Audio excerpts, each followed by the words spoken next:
আরে হারান দাদু যে, কি ব্যাপার আজকে এত সকাল সকাল খুব খুশি খুশি লাগছে? আর বলো না পল্টু, গ্রামে না একটা নতুন হোমো এসছে।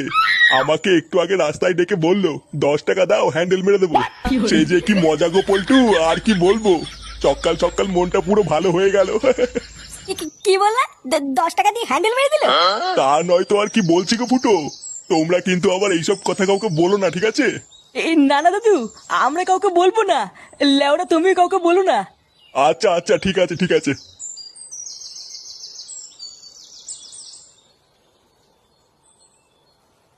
বাড়া কি বলে গেল? গ্রামে একটা নতুন হোমো এসছে, 10 টাকা দিয়ে হ্যান্ডেল মেরে দিল? পল্টুদা, এটা ফুটো শালার কাজ না তো? আমারও তো বাড়া তাই মনে হচ্ছে রে। ভাগ্যিস হারান দাদু জানে না ওটা ফুটো শালা, না হলে তো গ্রামে ফুটো সম্মানী টাকনি পড়ে যেত রে। বাড়া, চুদির ভাই তলে তলে এই ব্যবসা করছে। ফুটো, তুই কোনো চিন্তা করিস না। তোর শালাকে এই গ্রামে কেউ চেনে না, কোনো সমস্যা হবে না। হ্যাঁ, তুই কোনো চিন্তা করিস না। চল মদনের দোকান থেকে চা খেয়ে আসি।